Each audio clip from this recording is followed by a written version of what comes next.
मैं 30 साल की उम्र में विधवा हो गई थी। पति की मौत के बाद मैं घर पर अकेली ही रहती थी। अपनी उम्र के हिसाब से मैंने अपना फिगर काफी मेंटेन किया हुआ था।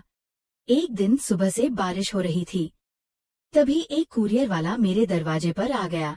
वह 22 साल का एक नौजवान लड़का था। बारिश की वजह से वह काफी भीग गया था, इसीलिए मैंने उसे अंदर बुला लिया। हम दोनों आपस में बातें करने लगे। तभी मैंने नोटिस किया कि वह मेरे खूबसूरत जिस्म को ही घूर रहा है। जब मैं उसके लिए चाय बनाने जाने लगी, तभी उसने मुझे अपनी बाहों में भर लिया और फिर हम दोनों ने हेलो दोस्तों, आज की इस रोमांचक कहानी में आप सभी का स्वागत है। मेरा नाम महिमा है। पति की मौत के बाद मैं अकेले घर पर रहती थी। मैं 30 साल की उम्र में ही विधवा हो गई थी। 30 साल की विधवा होते हुए भी मैंने अपने बदन को काफी मेंटेन किया हुआ था। एक दिन सुबह उठकर मैं रसोई घर में चाय बना ही रही थी कि तभी हल्की हल्की सी बारिश होने लगी। मैंने चाय के साथ गर्म गर्म पकोड़े भी तल दिए। इसके बाद तौलिया और नहाने के बाद पहनने वाले अंदरूनी कपड़े बाथरूम में रख दिए। चाय बनाने के बाद मैंने खिड़की बंद कर दी और टीवी की आवाज तेज कर दी। मैं डांस करने लगी और मस्ती में मैंने दरवाजा खोला तो बाहर कुरियर वाला खड़ा था। वह 22 साल का एक जवान था। लड़का था जिसका बदन काफी सुडौल था। वह पहले तो मुझे काफी देर तक देखता रहा और फिर बोला, मैडम महिमा के नाम से आपका पार्सल आया है। मुझको तुरंत याद आया कि मैंने एक ऑनलाइन शॉपिंग साइट से अपने लिए एक सूट बुक किया था। मैं बोली, हाँ, मेरा ही नाम ही महिमा है। लड़के ने मेरा कुरियर मुझे थमा दिया और साइन करने के लिए मुझे पेन दिया। पेन देते समय उसके हाथ मेरी उंगलियों को छू गए थे। मैंने एक नजर उसकी ओर देखा और दस्तखत कर दी। मैंने उसे 15 रुपए दिए तो लड़के ने 200 रुपए वापस कर दिए और बोला 200 और का डिस्काउंट चल रहा है। मैंने उस लड़के को बड़े ही ध्यान से देखा जिसने आज के बेईमानी के जमाने में भी ईमानदारी से सच कहा और आज 200 रुपए वापस कर दिए। थोड़ी देर बाद वह लड़का बोला, मैडम थोड़ा पानी मिलेगा। मैंने पूरा दरवाजा खोला और बोली, तुम तो काफी भीग गए हो, अंदर आ जाओ। वह अंदर आ गया। मैंने अपना सूट अलमारी में रखा और रसोई घर में पानी लेने चली गई। अब मैंने अपनी छाती से दुपट्टे को अलग कर दिया था। कुछ देर बाद मैंने लड़के को पानी दिया। पानी देते समय जैसे ही मैं थोड़ा झुकी, लड़के की नजर मेरे उभार जा टकराई और उसकी आंखें बड़ी बड़ी हो गई। पानी पीते पीते वह लड़का नजर बचाकर मेरे उभारों को देख रहा था कि अचानक उसने छींक दिया। मैं बोली, तुम्हें तो सर्दी लग गई है, अभी बारिश भी तेज है। अगर तुम चाहो तो थोड़ी देर यहाँ रुक सकते हो। तुम्हारे कपड़े भी काफी भीग गए हैं, चाहो तो बाथरूम में जाकर फ्रेश हो सकते हो। वह लड़का बाथरूम में चला गया। उसने दरवाजा बंद करके लाइट जलाई। वहाँ मेरा नहाने का तौलिया और अंदरूनी कपड़े पहले से ही रखे हुए थे। लड़के ने अपनी कमीज निकालकर उस तौलिया को पहले चूमा और फिर उसी से अपने बदन को पोंछा। उसने मेरे अंदरूनी कपड़ों को अपने हाथ में लिया ही था कि तभी बाथरूम के दरवाजे पर दस्तक हुई। उसने मेरे कपड़ों को वहीं पर रख दिया और थोड़ा सा दरवाजा खोलकर बाहर देखने लगा और बोला, क्या हो गया मैडम? मैंने उसको काले रंग का कुर्ता दिया और बोली, ये लो, इसे पहन लेना। लड़के ने वह कुर्ता पहन लिया और अपनी कमीज सूखने के लिए डाल दी। लड़के ने बाथरूम में बहुत समय लगाया।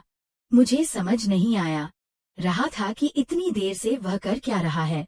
काफी देर बाद वह नहा के निकला और बेडरूम में जाकर टीवी देखने लगा। मैं रसोई घर से चाय और पकोड़े ले आई और उससे पूछने लगी, तुम्हारा नाम क्या है? वो लड़का बोला, मैडम मेरा नाम आर्यन है। मैं 1 साल से कुरियर डिलीवरी का काम कर रहा हूँ। पर पहली बार अब जितनी नेक औरत मिली है जिसने मेरे साथ इतना अच्छा व्यवहार किया है। फिर वह बोला, आप यहाँ अकेली रहती हैं या आपके साथ कोई और भी रहता है? मैंने कहा, मैं अकेली ही रहती हूँ। कुछ सालों पहले मेरे पति की मौत हो गई थी।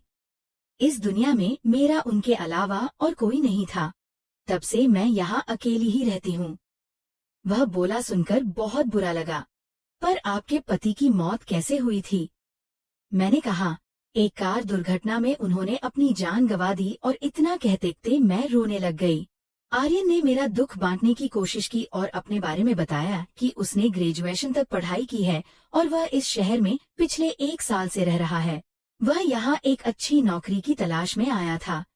पर जब उसे कोई नौकरी नहीं मिली तो उसने एक कुरियर कंपनी में नौकरी शुरू कर दी।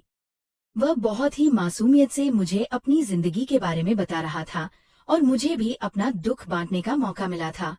आज इतने दिनों बाद मुझे किसी से बात करके बहुत अच्छा लग रहा था। आर्यन एक बहुत ही सुलझा हुआ इंसान था। हम दोनों को बात करते करते कब 1 घंटा हो गया, हमें कुछ पता ही नहीं चला। मैं अपनी शादी का एल्बम उठा लाई और आर्यन को अपनी शादी की तस्वीरें दिखाने लगी। आर्यन ने बोला, सच कहूँ तो तब आप किसी खूबसूरत अप्सरा से कम नहीं थी। मैंने मुस्कुराते हुए कहा, और अब क्या, अब मैं अप्सरा नहीं लगती? बस इतना बोलकर मैं मुस्कुराते हुए खाली प्लेट और कप लेकर रसोई घर में चली गई। मैंने आर्यन से कहा, तुम यहीं बैठो, तब तक मैं नहा के आती हूँ। मैं नहाने की तैयारी कर रही थी और मैं ये भी नोटिस कर रही थी कि आर्यन सिर्फ और सिर्फ मेरी खूबसूरती ही निहार रहा है। मैं नहाने के लिए जा रही थी कि तभी वापस बेडरूम में मैं आ गई। मुझे देखकर आर्यन हैरान रह गया। मैंने पूछा, तो बताओ कैसी लगी मेरी शादी की एल्बम? आर्यन बोला, बहुत खूबसूरत। वह मेरे गले के नीचे देख रहा था और बड़ी ही मद्दोश सी आवाज में बोला, वैसे आप अभी भी कुछ कम नहीं है। आप अगर चाहो तो किसी का भी मन मोह सकती हो। ये सुनकर मैं एक खास अदा में मुस्कुराहट दी। मैं नहाने चली गई और कुछ देर बाद मैंने बाथरूम से आवाज दी, आर्यन, मैं अपना तौलिया लेना भूल गई हूँ, प्लीज तौलिया दे दो मुझे। आर्यन आया और मुझे मेरी तौलियां पकड़ा दी, पर उसने मेरे साथ कोई हरकत नहीं की। मैं चाहती तो थी कि वह थोड़ी सी छेड़खानी करे, पर उसने ऐसा कुछ भी नहीं किया। कुछ देर बाद मैं नहाकर बाहर आई। मैंने काले रंग का लहंगा और काले रंग की चोली पहनी हुई थी। छाती पर दुपट्टा था और सिर पर तौलिया बंधा हुआ था। आर्यन मुझको देखकर भी अनजान बना टीवी देख रहा था। मैं आईने के सामने खड़ी थी। मैंने अपने पूरे बाल खोल दिए। मेरे धुले मुलायम गीले खुले हुए बाल मेरी खूबसूरती को 4 चांद लगा रहे थे। आर्यन के मन में आया कि वह चुपके से उठकर मेरी कमर पकड़कर उसे पूरी तरह दबा दे। तभी मैंने आर्यन की तरफ देखा। इससे आर्यन घबरा गया और अपनी चोर नजरों को टीवी पर लगा दिया। कुछ देर बाद मैं आर्यन के पास आकर बैठ गई और उससे बात करने लगी। बीच बीच में आर्यन का हाथ मेरे हाथ को छू भी जाता था, पर मैंने बुरा नहीं माना। पर इससे आर्यन की हिम्मत बढ़ रही थी और अब वह जानबूझकर मेरे हाथ को छूने लगा। इसी तरह दोपहर के 1 बजे बारिश धीमी हो गई थी। मैंने दोपहर का खाना बनाया और हम दोनों खाना खाने लगे। आर्यन ने पूछा, आप दोबारा शादी क्यों नहीं कर लेती? आप तो अभी जवान हैं और वैसे भी कोई पागल ही होगा जो आपसे शादी करने के लिए मना करेगा। मैं बोली, तुमने अभी तक शादी क्यों नहीं की? आर्यन बोला, माँ तो कई बार जिद करती है शादी के लिए, पर मैं ही टाल देता हूँ। मैं उनसे कह देता हूँ कि अभी तक मुझे कोई लड़की पसंद नहीं आई है, जब पसंद आएगी तो कर लूंगा। मैंने पूछा, तो कैसी लड़की पसंद है तुम्हें? वह बोला, वही जो आपकी तरह समझदार हो, घरेलू काम जानती हो, जो मुझे रोज गर्म गर्म चाय और बिल्कुल आप जैसे पकोड़े बनाकर खिला सके। मैं उसका भाव समझते हुए बोली, पर आर्यन, मैं तो तुमसे 8 साल बड़ी हूँ और विधवा भी हूँ। आर्यन बोला, तो क्या हुआ? आपके पति की मौत एक हादसे में हुई थी, पर इसका मतलब यह तो नहीं कि आप जिंदगी भर अकेली रहो। आपको भी खुश रहने का हक है और मैं आपको खुश रखूंगा। मैं अपनी चिंता जाहिर करते हुए पूछा, पर क्या तुम्हारे माता पिता मानेंगे? तुम एक जवान लड़के हो, अगर तुम एक विधवा से शादी करोगे तो हो सकता है कि तुम्हारे माता पिता तुमसे बात करना बंद कर दें। आर्यन मुझे समझाते हुए बोला, अरे शादी मुझे करनी है या मेरे मम्मी पापा को?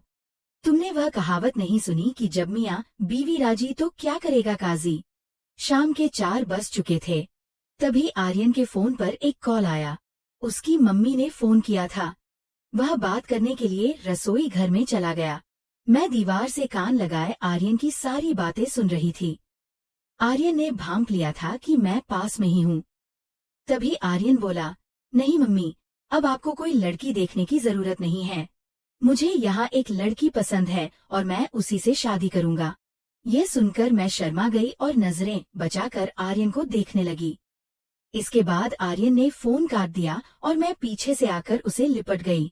आर्यन ने मुझे अपनी बाहों में भर लिया और तभी बारिश दोबारा शुरू हो गई। मैंने आर्यन को रोका। मैं बोली, अगर बुरा ना मानो तो आज यही रुक जाओ। आर्यन का भी मन कर रहा था मेरे साथ पूरी रात रुकने का। मैंने कहा, मैं रसोई घर में सो जाती हूँ, तुम यहीं बेडरूम में सो जाओ। वो बोला, अरे ऐसे कैसे, ये घर तुम्हारा है, तुम बेडरूम में सो जाओ। मैं किचन में सो जाऊंगा और वैसे भी मुझे ज्यादा आराम की आदत नहीं है।